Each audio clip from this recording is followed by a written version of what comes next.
Hola, buenas tardes. Les doy la bienvenida a una nueva clase de sociología, en este caso virtual. Hoy vamos a hablar, continuar viendo los dos primeros temas que estábamos viendo en la clase anterior, la comparación entre el pensamiento vulgar y el conocimiento científico y la comprensión del concepto de sociología como ciencia social. Para eso vamos a comenzar hablando del saber o el conocimiento vulgar.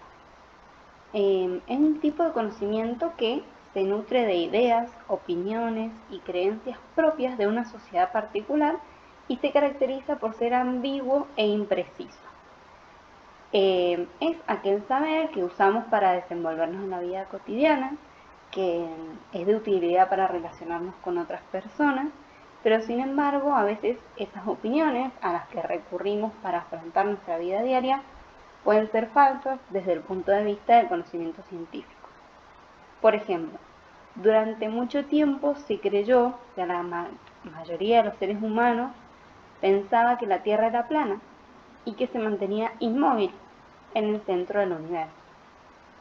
Esta opinión ya sabemos desde hace mucho tiempo que es completamente incorrecta. Sin embargo, esa opinión era compartida por todos y todas las personas de esa época. Por lo tanto, era impensable contradecirla o ponerla en cuestión. Este saber se encuentra hundido en valores elementales, es decir, en ideas que están tan arraigadas, tan naturalizadas, que son prácticamente indiscutibles y como consecuencia de esto son tomadas siempre como obvias y como verdaderas. Hablamos de saberes, yo prefiero hablar de saberes o saber vulgar porque es fácil pensar con qué saberes cuento, con qué saberes cuento yo, qué saberes aprendí, por ejemplo, en mi familia, qué saberes aprendí en el club, qué saberes aprendí practicando un deporte, qué saberes aprendí, por ejemplo, participando en una organización social, como pueden ser los scouts, o por ejemplo qué saberes aprendí en la iglesia o en cualquier organización en la que yo participe, ¿sí? En todos estos ámbitos yo aprendo cosas que no cuestiono, ¿sí? Por lo general lo que me dicen lo acepto como verdad, como puede ser por ejemplo un saber familiar, saber hacer dulce, o por ejemplo saber practicar un deporte, por ejemplo saber jugar al fútbol. Aprendimos por lo general de la mano de papá, mamá, abuela, tía, hermano, ¿sí? Pero no aprendimos estudiando, no nos sentamos a querer aprender el reglamento del fútbol, aprendimos haciendo. Entonces, todos esos saberes con los que contamos, que no cuestionamos y que los tomamos como verdades, hacen parte de ese saber o conocimiento vulgar. Es por eso que hablamos de que son pertenecientes de una sociedad en particular, asimismo de una familia en particular, porque por ejemplo la receta del dulce de leche puede variar de familia en familia, ¿sí?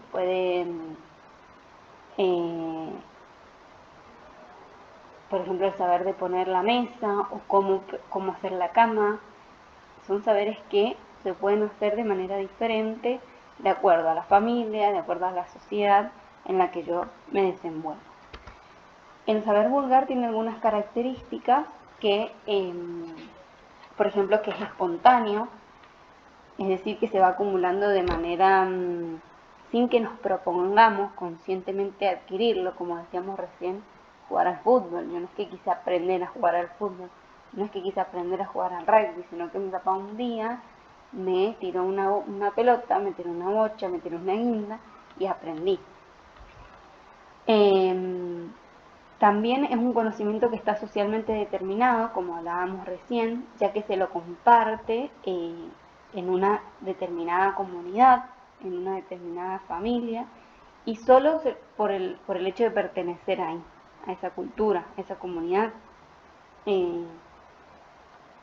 Muchas veces se lo llama sentido común, ¿sí? Entonces son las estructuras y contenidos comunes que tienen distintas sociedades determinadas, que tienen que ver también con su contexto histórico y social, ya que las creencias no son las mismas a lo largo del tiempo de la historia. Es un conocimiento que está teñido por factores emocionales o extrateóricos, que son por lo general los que impiden que nos representemos las cosas tal como son, que no las cuestionemos, sino que lo demos por hecho que son así, sin buscar el trasfondo, sin buscar el porqué o el motivo. Entonces es un conocimiento que es desordenado, no es un conocimiento sistemático, porque se va constituyendo sin un orden específico, ¿sí? Por ejemplo, yo un día llego a la casa de mi abuela está haciendo pastas caseras y ella me enseña a hacerlas, ¿sí? No es un conocimiento que tenía un método único para ser aprendido. ¿Qué pasa si llego, mi abuela me empieza a enseñar y en la mitad de la receta me tengo que ir? Me llama mi mamá que me tengo que ir a otro lado. Entonces ese conocimiento queda ahí y después se puede retomar otro día. Por eso decimos que es desordenado. Entonces yo les pregunto, ¿se les ocurren saberes? ¿Qué saberes tienen ustedes de manera individual o de manera familiar o de manera social que no hayamos aprendido de manera sistemática, de manera científica?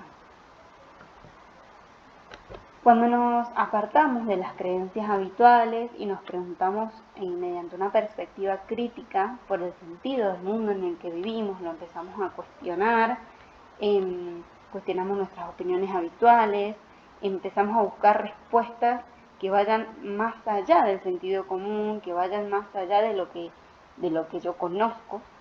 Es a partir de esa perspectiva y reflexión crítica que se comienza a abrir la posibilidad para dar lugar a la formación del espíritu científico o del conocimiento científico, que tiene como característica esencial que busca encontrar teorías que logran echar luz más allá de las creencias preconcebidas. Es decir, que yo un día, que pasa si yo en mi casa se hacían los fideos con sémola y de repente me pregunto, pero estos fideos pueden hacerse de manera diferente. ¿Cómo se hacen? ¿Cómo se hacen en otras partes del mundo?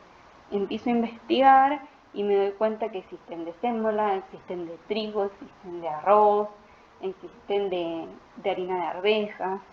Entonces, esa primera parte de cuestionar es lo que va a abrir paso luego a el conocimiento más científico, ¿sí? Cuando yo dejo de dar por sentadas mis ideas preconcebidas o prejuicios. Entonces llegamos al saber o el conocimiento científico, que es un modo de conocimiento que aspira a formular y producir, mediante el uso de un lenguaje riguroso, leyes por medio de las cuales se rigen los fenómenos. Es un conjunto o un sistema de conocimientos en donde las premisas deben estar ordenadas, y decimos que la manera de pensar científica es imaginativa, ¿sí? Porque es la que nos invita o nos permite abrirnos a otras posibilidades, a otras teorías, a que las cosas, a otras afirmaciones, a que las cosas pueden ser de una manera diferente. Es importante aclarar y remarcar que el investigador o la investigadora no conoce de manera aislada, de manera individual, sino que el quehacer científico se realiza a través o mediante la utilización de los recursos que una cultura pone a disposición de esa persona que va a investigar en un momento determinado, ¿sí? La cultura, el avance de la ciencia y la tecnología en ese momento y en esa sociedad es lo que va a permitir que el investigador y la investigadora continúen con ese conocimiento científico.